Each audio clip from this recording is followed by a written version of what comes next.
YouTube viewers அனைவருக்கும் வணக்கம். நான் உங்களோட அலெக்ஸ். இன்றைக்கி நான் வந்து பார்த்தீங்கன்னா ஒரு மூவியோட ரிவ்யூலாம் நான் கொண்டு வரல, இல்லை ஒரு சாங்கோட ரிவ்யூ கொண்டு வரல, இல்லை ஒரு ட்ரெய்லரோட ரிவ்யூ கொண்டு வரல. ஒரு முக்கியமான நபரை பற்றி உங்கள் கூட ஷேர் பண்ணலான்னு நான் இங்கே வந்திருக்கேன். உங்கள் எல்லாருக்குமே தெரியும், விஜயோட நடிப்பில் யுவன் சங்கர் ராஜா மியூசிக்கில் விசி பட்டி தொட்டியெல்லாம் சக்கப்போடு போட்டுக்கிட்டு இருக்கு. இந்த இவனுக்கு ஒரு சீட் என்ன சொல்லுவா? ஓகே, பட் மிக்சர் ரிவ்யூ தான் இருந்தாலும் போக போக அந்த பாட்டு எல்லாருக்கும் பிடிச்சி போயிடும். இப்போ நம்ம அந்த சாங்கோட ரிவ்யூக்கு வரல. அந்த சாங்கில் நடித்த ஒரு முக்கியமான ஒரு நபரை பற்றி தான் நம்ம இன்றைக்கி பார்க்க போகிறோம். நீங்கள் எல்லோரும் நினைப்பீங்க விஜய் அப்படின்னு. கிடையாது. பிரபுதேவ மாஸ்டர் பற்றியா? அண்டர்டேக்கர் அப்படின்னு யோசிப்பீங்க, அதுவும் கிடையாது. அப்போ யாரை பற்றிப்பா? எங்களுக்கு பிரபுதேவ தெரியும், விஜய் தெரியும், வேறு யார் அதில் இருக்கா அப்படின்னு நிறையா 2K கிட்ஸ் எல்லாம் கொஸ்டின் கேட்கலாம். பட் 90s கிட்ஸ்க்கு நல்லாவே தெரியும் நான் யாரை பற்றி இப்போ பேச போகிறேன். Top star Prashanth. என்னடா பிரசாந்த் எங்களுக்கு தெரியும், பிரசாந்த் கூட எங்களுக்கு தெரியும், அவர் பேர் நான் கேள்விப்பட்டிருக்கேன். இந்த போஸ்டர் வந்ததுலேருந்து அவரும் அவரோட பேரும் கொஞ்சம் அடிப்படுது, பிரசாந்த்னு ஒருத்தர் நடிக்கிறாரு அப்படின்ட்டு.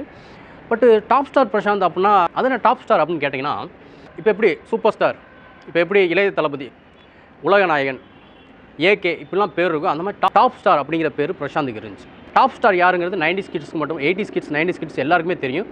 டாப் ஸ்டார்னால் பிரசாந்த் அப்படின்னு. ஓகே, இப்போ பிரசாந்தோட இந்த சினிமா ஜேர்னி எப்படி இருக்குன்னு நான் ஃபஸ்ட்டு பார்ப்போம்.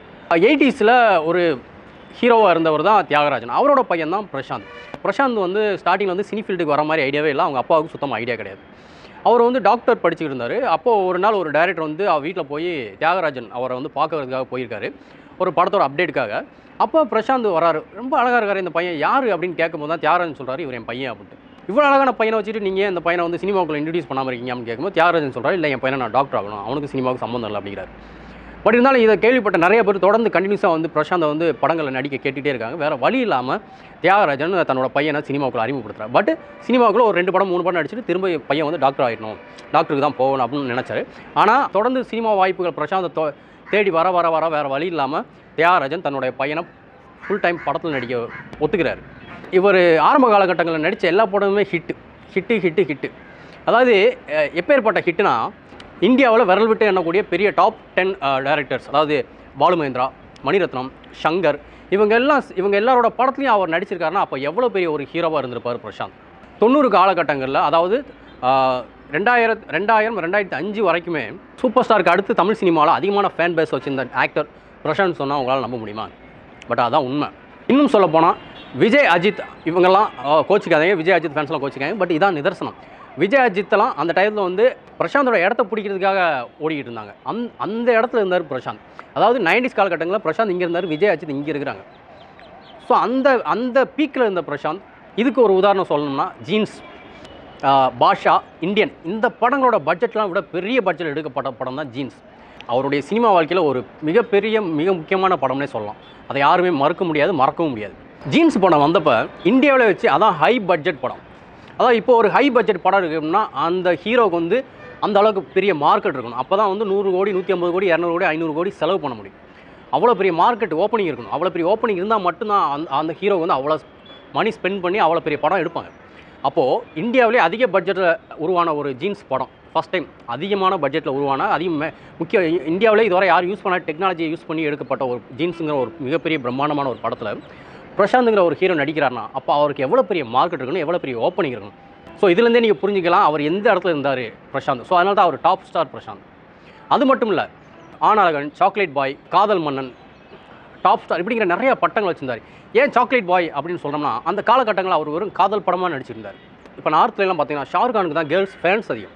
அதே மாதிரி சவுத்தில் பிரசாந்துக்கு தான் அப்போ கேர்ள்ஸ் ஃபேன்ஸ் அதிகமாக இருந்தாங்க. எப்படி இதுக்கு ஒரு உதாரணம் நான் எப்படி சொல்கிறேன்னா, அதாவது அந்த காலகட்டங்களெல்லாம் மலேசியா, சிங்கப்பூர், லண்டன் இந்த மாதிரி பெரிய பெரிய கண்ட்ரிகளில் வந்து ஒரு நைட் ஷோ நடத்துவாங்க, அதாவது நட்சத்திர திருவிழா நடத்துவாங்க. அதுக்கு சவுத்தில் இருக்கிற எல்லா ஹீரோயின்ஸும் போவாங்க. அந்த நட்சத்திர கலை விழாவில் ஃபுல் ஹீரோயின்ஸ், அதாவது சவுத் சினிமாவில் இருக்கிற எல்லா ஹீரோயின்ஸும் வந்து போய் கலந்துப்பாங்க. அந்த ஷோ ஒரு 4 ஹவர்ஸ் 5 ஹவர்ஸ் இல்லை அந்த மாதிரி 6 ஹவர்ஸ் 7 ஹவர்ஸ் நடக்கும். ஆனால் அவ்வளோ கேர்ள்ஸ் மத்தியில், அவ்வளோ ஹீரோயின்ஸ் மத்தியில் ஒரே ஒரு ஹீரோவாக பிரசாந்த் இருப்பார். அந்த ஹோல் ஷோவை பிரசாந்த் தான் கோஸ்ட் பண்ணுவார். அப்போ யோசிச்சு பாருங்கள், கேர்ள்ஸ் ஃபேன்ஸ் எவ்வளோ இருப்பாங்க. அவர் ஒருத்தரை நம்பி அத்தனை ஹீரோயின்ஸும் போவாங்க.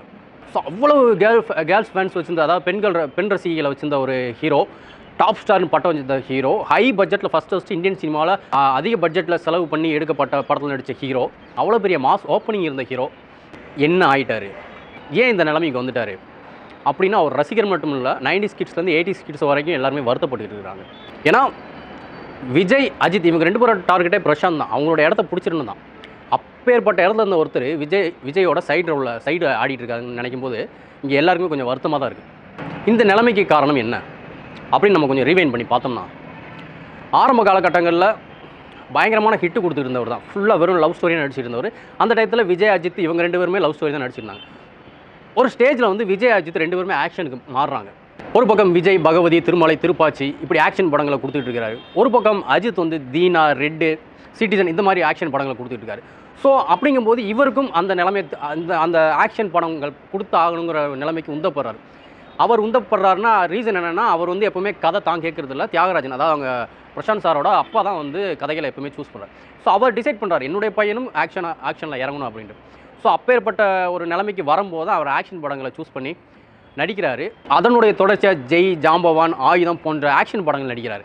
ஆனால் அந்த படங்கள் எல்லாமே பெருசாக ஓடப்படல, ஃப்ளாப் ஆயிடுது. இந்த பக்கம் சினிஃபில் அடி வாங்கிட்டார் அப்படின்னா, இந்த பக்கம் திருமண வாழ்க்கையிலையும் அடி வாங்குறாரு. திருமணமும் சரியாக அமையலை. ஸோ ஒரு மனுஷன் 2 சைடு அடி வாங்கும்போது என்ன ஆவார்? எல்லாருமே நினைப்பாங்க உடஞ்சி போவார் அப்படின்னு. ஆனால் பிரசாந்த், அதாவது டாப் ஸ்டார் பிரசாந்த் உடஞ்சி போகலை. தொடர்ந்து படங்கள் பண்ணுறாரு. 3 வருஷம் கழிச்சு பொன்னர் சங்கர்னு ஒரு படம் பண்ணுறாரு. அந்த படமும் பெருசாக எதிர்பார்த்த அளவுக்கு ஓடலை. அதுக்கப்புறம் நிறையா படங்கள் அவருக்கு பூஜை போடுறாங்க, ஆரம்பிக்கிறாங்க, திரும்ப அப்படியே ஸ்டாப் பண்ணுறாங்க. இவரோட வாழ்க்கை இப்படியே போகுது. அப்புறம் திடீர்னு நம்ம ஒரு நாள் தெலுங்கு படத்தில் பார்க்குறோம். ராம் சரணுக்கு அண்ணன் நடிச்சிருப்பார். அதை பார்க்கும்போது பிரசாந்தோட எல்லா ஃபேன்ஸுக்குமே பயங்கர வருத்தம். இன்னும் நீங்கள் மதுரை சைடு இல்லை வில்லேஜ் சைடெலாம் போய் பார்த்தீங்கன்னா பிரசாந்த் நற்பணி மண்டபம் இன்னும் நிறையா போர்டுகள் இருக்கும். ஆனால் கொஞ்சம் பழசாக இருக்கும், இன்னும் பெயிண்ட் அடிக்காமல் இருக்கும். ஆனால் இன்னும் ரசிகர்கள் இருக்கிறாங்க. அந்த ரசிகர் மண்டபம் போர்டெல்லாம் அப்படியே இருக்குது. அப்படிங்கும்போது அப்பேற்பட்ட ஒரு டாப் ஸ்டார் பிரசாந்த் இந்த மாதிரி ஒரு தெலுங்கு படத்தில் சைடு ரோல் நடிக்கும்போது எல்லாருக்குமே ஆச்சரியம். சில பேர் கண்ணை நல்லா தேய்ச்சி கூட பார்த்தாங்க. நானே ஆச்சரியம் பார்த்தேன், உண்மையிலேயே பிரசாந்த் தான். ஏன்னா அதில் வெயிட் போட்டிருந்தாரு. பிரசாந்த் மாதிரி அந்த லுக்கில் இல்லை. இருந்தாலும் நாங்கள் ரொம்ப ஒத்து பார்க்கும்போது தெரியுது, ஆமாம் அது பிரசாந்த் அப்படின்ட்டு. ஆனால் ஆச்சரியம். ஆனால் திரும்பவும் தமிழ் சினிமாவுக்கு ஒரு ரீஎன்ட்ரி கொடுப்பான்னு ரொம்ப வெயிட் பண்ணிட்டு இருக்கும்போது தான் அந்தகன் அப்படின்னு ஒரு படம் அவர் நடிச்சிட்டு இருந்தார். அந்த படம் கிட்டத்தட்ட 2 வருஷமாக ரிலீஸ் ஆகாமலே இருந்துச்சு. அந்தகன் அப்படிங்கிற ஒரு கதை ஒரு ரீமேக் கதை தான். பட் எல்லா லாங்குவேஜிலும் அது எடுத்து எல்லா படமும் ரிலீஸ் பண்ணி ஓடி கிட்டத்தட்ட 2 வருஷம் ஆச்சு. ஓடிடிலையும் வந்துருச்சு. ஆனால் பிரசாந்த் நடித்த அந்தகன் படம் மட்டும் ஏன் இன்னும் ரிலீஸ் ஆகலை அப்படிங்கிற ஒரு கேள்விக்குறி எல்லாருக்குமே இருக்குது. இப்பேற்பட்ட ஒரு பிரசாந்த் திடீர்னு விஜய் சாரோட, அதாவது யோசிச்சு பாருங்கள், விஜய் பிரசாந்த் இங்கே இருக்கும்போது விஜய் இங்கே இருந்தார். இப்போது விஜயோட சைடில் டான்ஸ் ஆகிற அளவுக்கு அவருடைய நிலைமை வந்திருக்கு அப்படின்னு எல்லாருக்குமே பெரிய வருத்தம் இருக்குது. ஆனால் இருந்தாலும் இந்த படத்துக்கு அப்புறம் அவர் சோலோவோ ஒரு பெரிய படம் பண்ணுவார் அப்படிங்கிற ஒரு நம்பிக்கை பிரசாந்த் ரசிகரோட மனசில் மட்டும் இல்லை, 90s 80s கிட்ஸோட எல்லாரோட மனசுலுமே அந்த ஆசை இருக்குது. கண்டிப்பாக சீக்கிரமாக பிரசாந்த் சோலோ ஒரு படம் பண்ணுவார். ஸோ அவரோட பாட்டுக்கு அவரோட படத்துக்கு ஒரு விசில் போடுவோம். ஸோ என்றைக்குமே ஒரே சூப்பர் ஸ்டார், ஒரே உலகநாயகன், ஒரே டாப் ஸ்டாருங்கிற பட்டம் அவருக்கு மட்டும்தான் பொருந்தும். ஸோ அவரை தவிர வேறு யாருக்குமே பொருந்தாது. அடுத்த ரிவ்யூவில் மீட் பண்ணலாம். பாய்.